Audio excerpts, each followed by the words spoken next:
this morning I'm working on this very nice SD40. I also got a new camera, so the picture should be just a little bit better. So this little guy right here is actually a custom paint that somebody did, but they did a really good job, so I don't think I'm going to be changing any of this.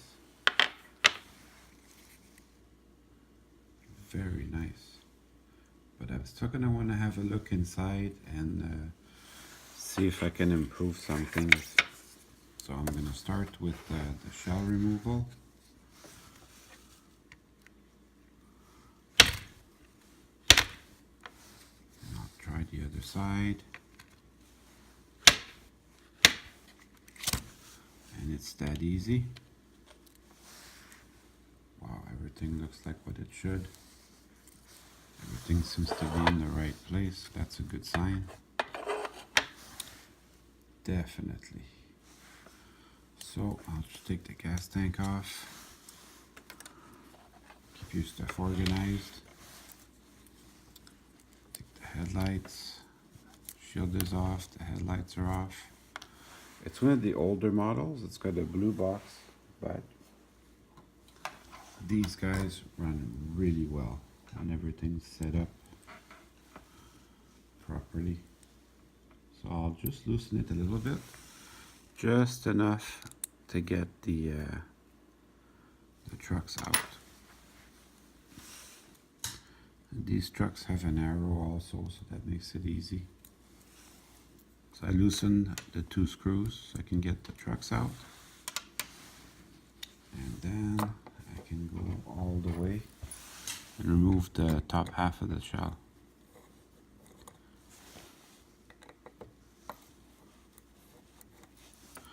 I think these are meant to be easy to work on. What that means to you is if you need to get in there and lubricate something every once in a while, it's easy to do it. There, I'll just use gravity as my friend. Pop these little things out. The contact strips, if they fall out, that's okay, we'll put them back later. I'm going to get help from my screwdriver. You don't have to be rough on these, but sometimes it's okay to get a little help. So everything looks good. I'm still going to give it just a little bit of lubrication. Yeah, there's hardly anything to do on this.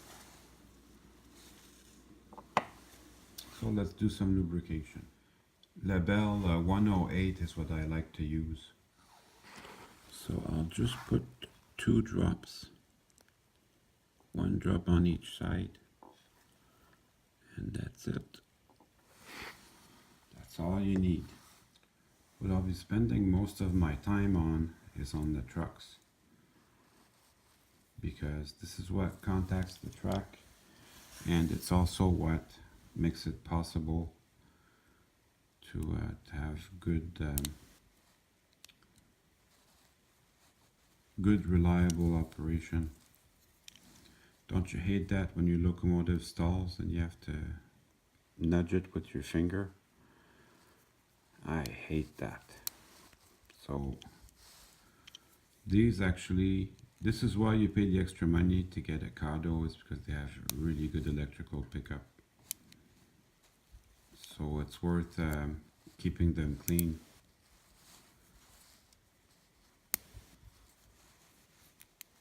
So you keep these clean, you never have any stalls. So the side frames are pretty rugged, but you still want to take your time taking them out. So I'm going to be cleaning the side frames with my soap and water. And then remove the contact strips. These look pretty clean. I'll just re-clean the wheels. The gears are also very clean. The gear carrier goes under the soap and water too. But the wheels I'll be cleaning with my, oh, there's a little thing there. A little bit of dust there, so that's gonna have to go.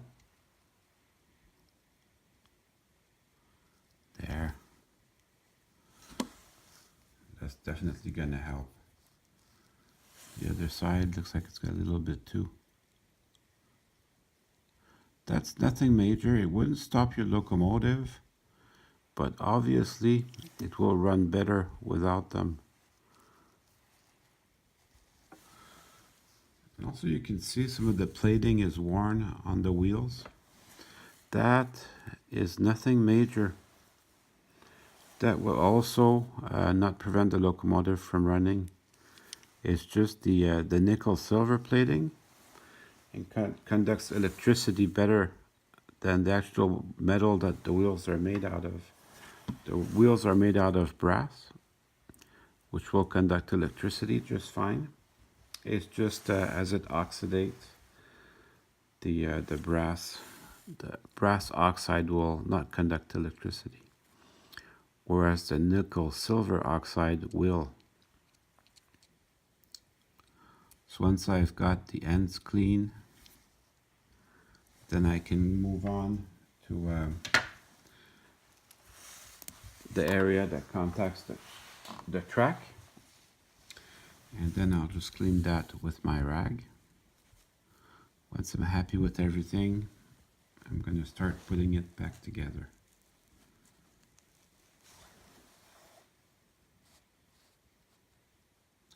Well, it was pretty clean to begin with, but a little soap and water never hurts.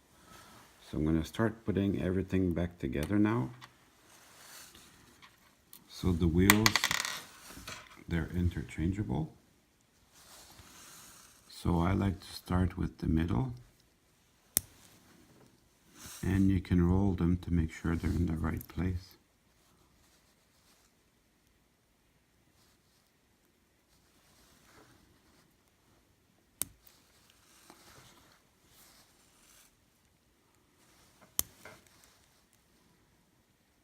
And then I'll put my contact strips. They have pins here that will put them in the correct spot.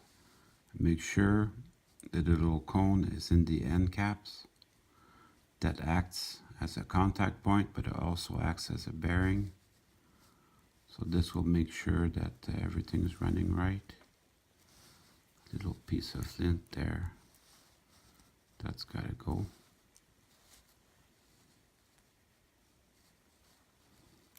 There. Now that I have it where I want it, I'll do the other side.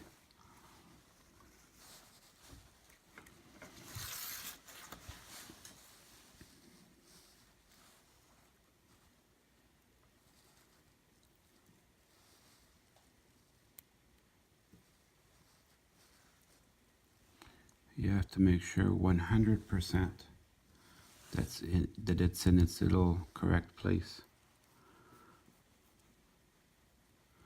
And then once you're happy, you could put the side frames back on. This will click into place. And once it's into place, you can roll it with your finger. Make sure there's absolutely zero rolling resistance.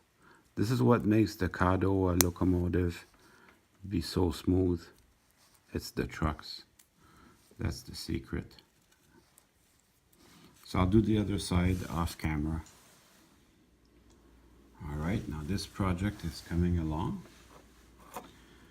So I'm going to take the bottom half of my frame, and I'm going to take the top half of the frame. Now these little pins here, these pins hold the two frame halves together, and this contacts the side. So I will reunite them. Whoops. This is going to go much better like this. Don't forget, I have my insulators here. I have both of them. You need them. If you lose them, there's still replacement parts available for that.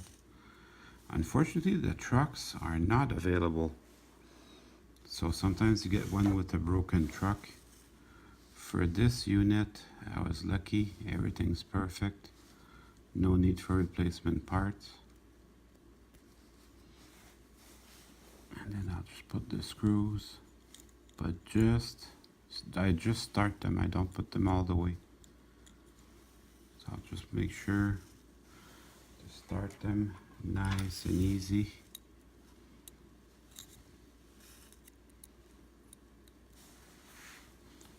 That's all you need, just a couple turns. So then my frame still moves a little bit, and that's going to allow me to put my trucks in.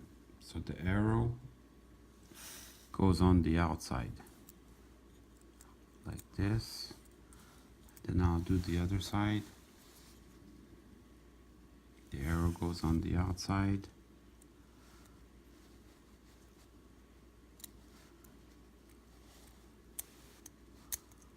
So now that the trucks are in, then I can tighten my screws.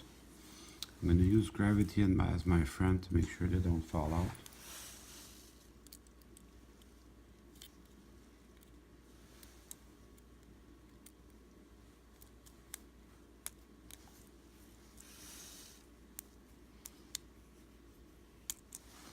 You don't have to tighten these very hard, just hand tight. There. Now I'll put my contact strips.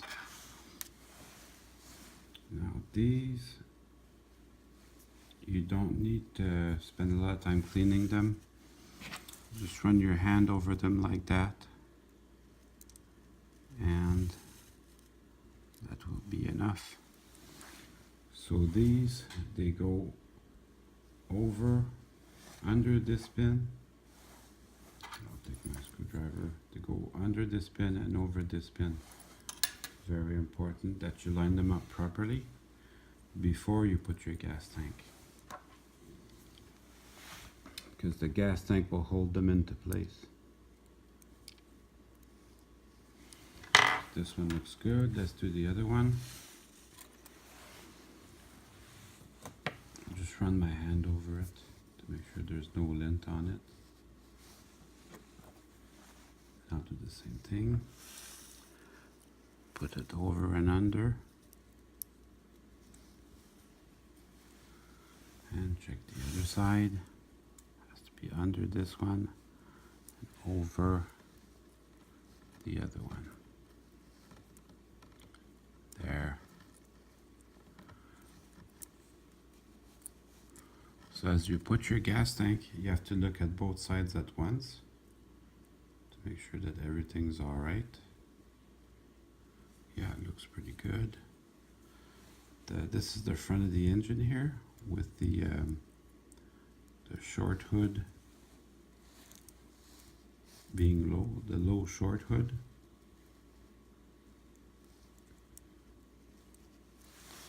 And the gas tank also has a front. It's where the oil fill cap is.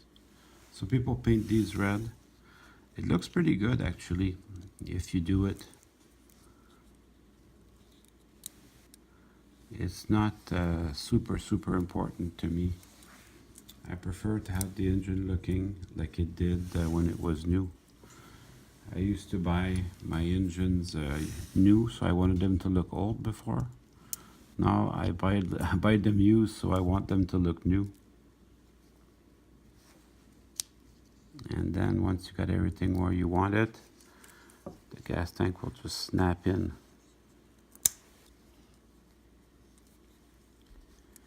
And then that's it. Looks pretty good to me.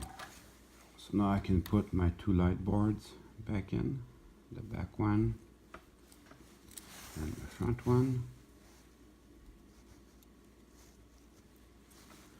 and then the light shield, and I'll test it on my bench. So testing it on the bench, it allows me to see that everything's where it should be, and the lights light up. I can test all this stuff at once. I'm actually gonna do one thing on my shell. It's the safety rails. Now the other guy did the safety rails. They look pretty good, but I prefer to leave the safety rails black. You can see there it flaked off a little bit. The reason for that is that to make the handrails look bigger than they actually are. So I'm going to take the shell apart. Take the shell apart, You have these two little pins here you have to push. It's already got it's got a micro train in the front and a rapido in the back, so that's a little bit strange. So I'll probably be swapping this out so they're both the same. So I just push this in very gently. That will open up the back of the shell. The front of the shell is a little bit trickier, so I start at the back. There, now the back is loose.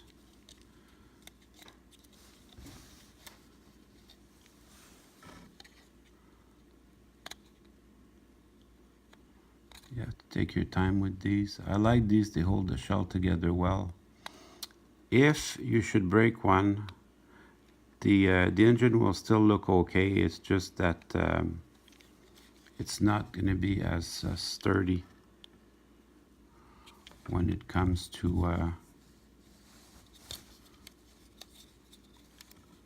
that part.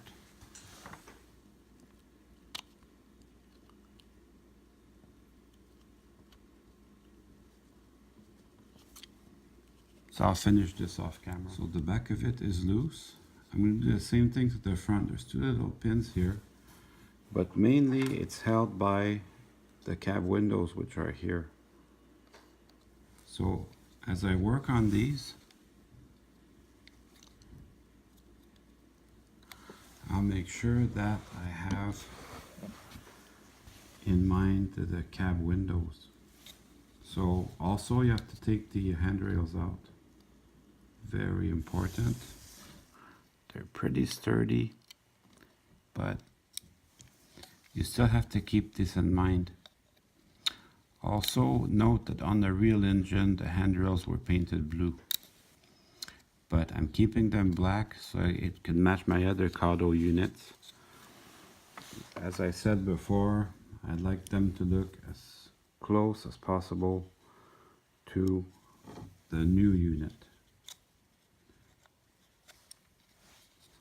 So I'll be wanting to keep the handrails as close as possible to what they were when they were new. So you push down on the window. The window holds the cab down. And then this will release the shell. Oh, we're in good shape now. Very good shape. You have to also look at both sides at once. So take your time.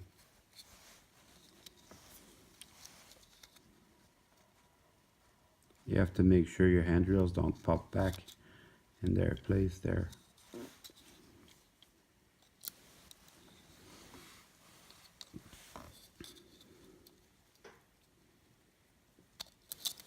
And that's it. So now the cap comes off. So you can clean that, and you can clean this also. And then the handrails, they will also pop out.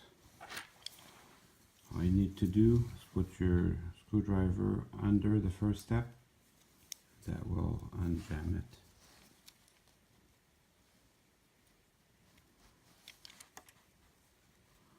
So the paint that the custom painter used is actually a good quality paint. I have nothing bad to say about it. But the handrails are infinitely more flexible than the paint. What ends up happening invariably as you handle the engine, the paint will just flake off because the handrails are so flexible. And like I said, it's not bad. If I liked it, I would just redo it and then handle the engine carefully. But for my needs, I prefer to have them black. So there, the paint just comes off very easily. So I'll do the rest off camera. Now that everything's taken apart and clean, I'm gonna work on my coupler. So the front one's okay. but the rear one is going to be swapped out for a Rapido. So all you need to do is come to the back here and remove it gently. Then this little guy just pulls out. I'm going to remove the spring from here, this little thing here. Let me focus that for you. Just remove this little pin here.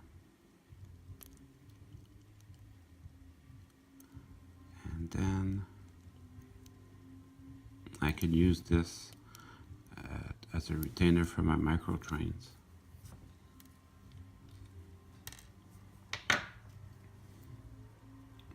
There's my micro trains. And it goes right into the little box. Nice and easy. And I put my retainer back in.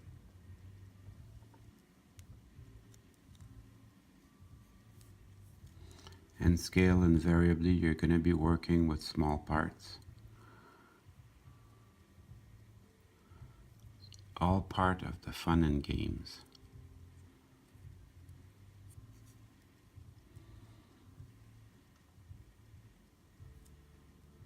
It'll snap in here.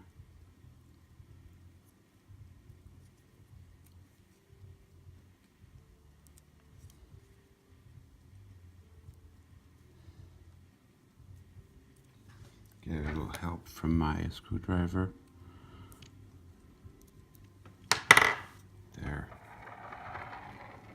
That looks very good. So I'm going to put everything back together.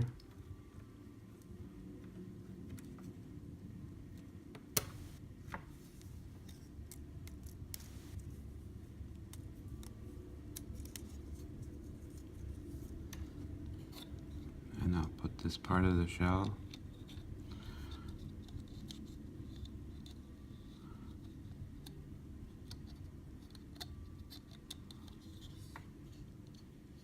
There's four little, don't remember the four little pins? So they go back at this stage. Nice and easy. And then I'll slide my cab back in there. So make sure to move your handrails out. You have to just about look at both sides at the same time to make sure that they don't go back in. So there's one side, the other side, and the bottom of the windows will also hold the cab together, so they'll snap in there. Then you put your handrails where they go. And that's it. My shell's ready to go. Now before I put it back on the drive, I'm going to go try the drive on the track just to make sure everything's working well. So let's see how it runs.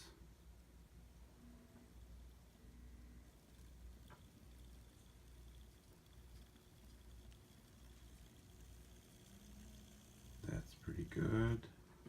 And backward.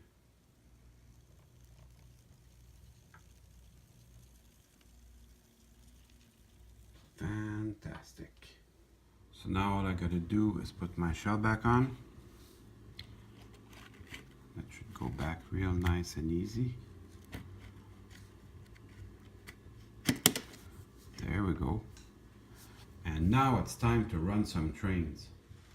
Well, I hope you enjoyed the video. I certainly had fun making it for you.